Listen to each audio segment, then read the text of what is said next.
so I thought. I was perfectly aware that many people did not like me because of my abrupt and confrontational manner. If I were a man, I would have been described as forthright and incisive. I was also attuned to the fact that I was born not only with a silver spoon in my mouth, but a whole canteen of cutlery in solid silver with matching teapot and sugar tongs. The morning of Lucy Grant's rape and murder changed things for me. But not because I suddenly realised life was short and this was not a rehearsal. I didn't rush out and decide to find myself as all those other 35-year-old career women were doing. I didn't purchase cast-off sperm and take up knitting matinee jackets. I didn't have a radical haircut and join the VSO. I didn't do anything reactionary. I took it all in my stride. The Friday morning in early October of Lucy Grant's death knocked my particular linear course into another and another and another. And as our corresponding lines bumped and ricocheted, we were forced to look at ourselves. Nobody liked what they saw. There are some things in life better not known. Some things that should be left where they rest. Chapter 1. It was a glorious morning and I enjoyed the brisk 10-minute walk to the office. The crisp sunshine and icing sugar frost made me feel I could be anywhere. It was one of my secret pleasures, pretending I was walking the streets of Boston or New York, a feeling helped along by the newly arrived Starbucks coffee shops. I only brought my car to the office if it was particularly foul outside. I had a designated parking space, but driving through the city centre was torture. In their wisdom, the city fathers had littered the streets with bus lanes and cycle paths. That might have worked in a European metropolis with a functioning public transport system and slightly more clement weather, but in Glasgow it made the same amount of traffic move even more slowly. During the previous weeks, I had arrived at work later and later. My boyfriend was the cause of my tardiness, which made me furious and pathetic in equal measures. I had been forced to hang back until he looked like he was actually going to set off for work before I could leave. He had the education, background, and good looks required, but severely lacked professional motivation. Bluntly, I had discovered him to be a lazy bastard. During the initial months, when I naively believed he had potential, I had arranged for him to work for one of my many contacts as a recruitment consultant. He wasn't actually trained as a recruitment consultant, but as far as I could tell, there didn't seem much training necessary. You interviewed prospective employees for prospective employers. How hard could that be? Alex had seemed to settle down, but recent reports of 4-hour lunches, days off, and general piss-taking had been filtering through to me. I was tired of him. The sheen had rubbed off to reveal a very dull interior. And I suspected the feeling was mutual. I had worked in my grandfather's law firm since graduating, but still felt a small surge of pride as I swept up the stone steps, past the gracious Georgian pillars and into the marble reception of the Paterson building. It was built in 1875 for my great-great-grandfather, one of the original Glasgow tobacco lords, and now housed Paterson, Paterson & Co., solicitors. William, the concierge, opened the door and greeted me. I returned the greeting as he called the lift. He had worked for us for 40 years and knew better than to involve me in small talk. I was busy in those precious moments, ticking off mental lists and formulating strategy.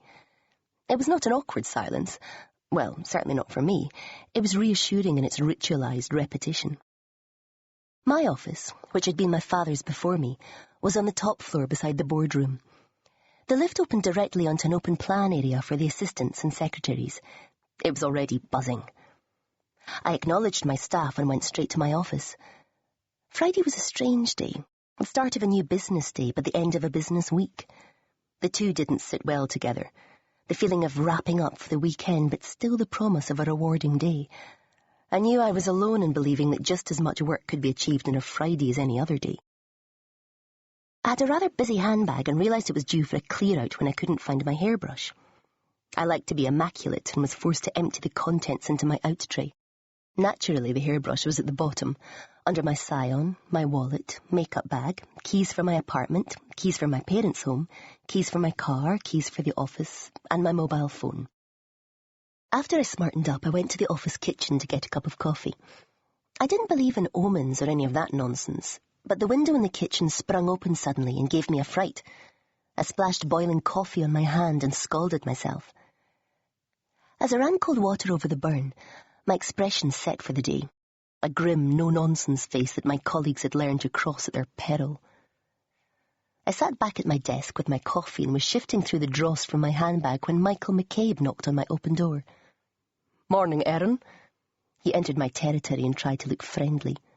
"Morning, Michael." I did the same, but with conspicuously less effort. "Did you get a chance to finalise the details of the Murphy versus Broadwood settlement last night?" "It's all in my briefcase." "And we're going to go for the 500,000? I shifted in my seat. Since when was Michael so interested in my cases? "I believe so." Good. They're due at 10. "I know. Of course I knew. I had arranged the meeting." Michael hovered for a moment more, so I arched an eyebrow. "Is there something I can help you with?" No, good luck," Michael said with jovial insincerity and left. Luck had nothing to do with it. I was a good lawyer, damn good. I did my homework. Michael was acting strangely, but then again, around me he was always odd. We tended to keep out of each other's way, as much as two senior partners could who were once lovers. What had once been mutual admiration and romantic interest had curdled to distrust and dislike. He was an ass, but he was also a fine lawyer, and although it would have suited me, I didn't want him to move on. But I did wonder about his sudden interest in the Broadwood settlement, which had been ongoing for 3 years. £500,000 didn't seem enough for the loss of a husband and father, but it was the industry standard for a fatal accident of this type. Mr. Murphy had died because of alleged negligence on Broadwood Limited's part. Purely to reassure myself that I hadn't missed something fundamental, I opened my briefcase and shuffled through the files. Hammersmith versus Dogood and Masters Limited, Morris versus Donald, McGowan versus Francinelli and Sons. No Murphy versus Broadwood Limited. I searched again, slammed my case shut and glanced at my watch. 8:55. I could get back to my apartment, pick up the file and return within half an hour. In my haste, I knocked my coffee over my desk and keyboard. I breathed deeply, snatched up my keys and raincoat and headed back to the lift.